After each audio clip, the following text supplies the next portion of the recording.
que vous allez dire, on avait mal fait, il fallait quand même mettre des travaux un peu spécialisés pour ce genre de situation. Voyez-vous? Mais si cette analyse devrait se faire avant, on aurait dû éviter ces incidents-là.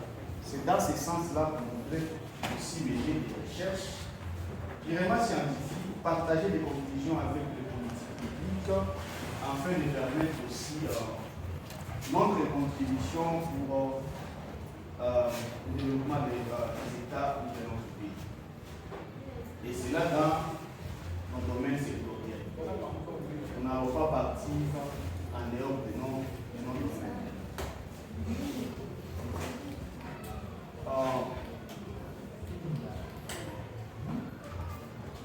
Après ça, nous avons aussi nos valeurs. Qu'est-ce qui va nous caractériser? Qu'est-ce qui va nous démarquer?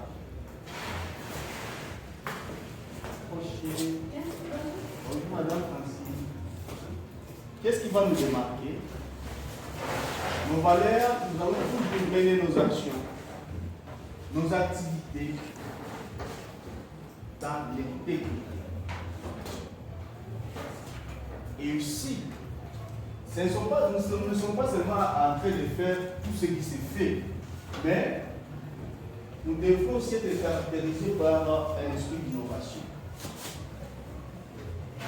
Nous devons innover en contribuant aussi, par exemple aussi aujourd'hui il y a des économies vertes, il y a des économies bleues. Qu'est-ce que nous, en tant qu'organisation, pouvons faire, pouvons contribuer pour aussi participer ou faire participer nos États ou notre pays dans ces genres d'économie?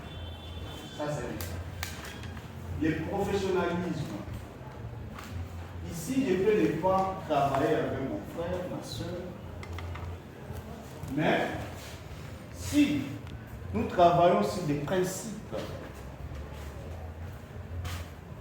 basés sur le professionnalisme, vous comprendrez avec moi que tout pourra bien se développer, pourra bien marcher.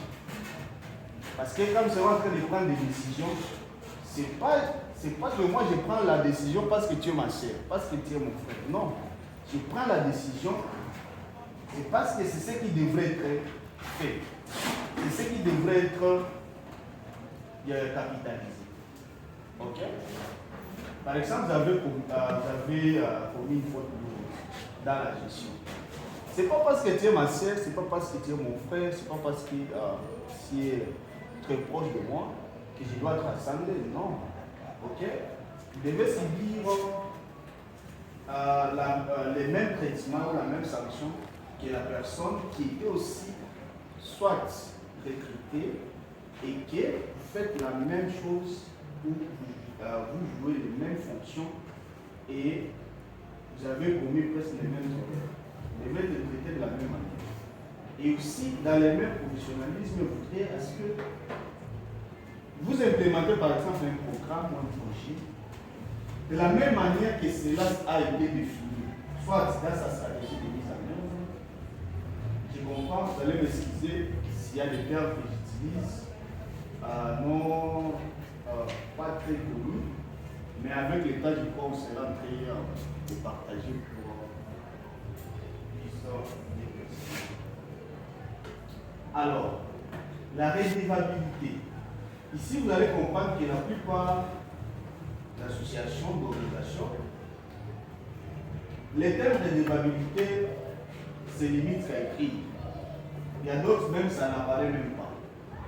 Ici, la redevabilité, ça permettra ou ça permettrait plus d'être, non seulement de nous rendre très crédibles vis-à-vis de ces ou ceux-là qui peuvent nous appuyer, qui peuvent nous accompagner, mais aussi de montrer à la face qu'encore on est capable de faire et aussi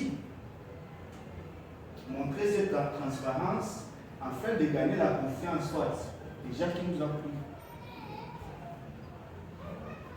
C'est le fait de rendre compte de ce que vous avez fait. Alors, vous allez voir dans notre document, dans notre arrêté, il y a pleinement d'objectifs.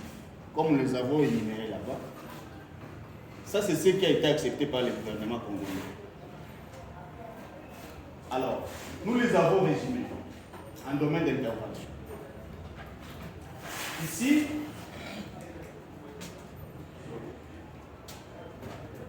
nous aurons à intervenir dans la promotion des activités d'agriculture et élevage. Et dans ce domaine de l'agriculture, comme nous n'avons pas encore de financement, ici nous allons développer l'approche d'agro-business.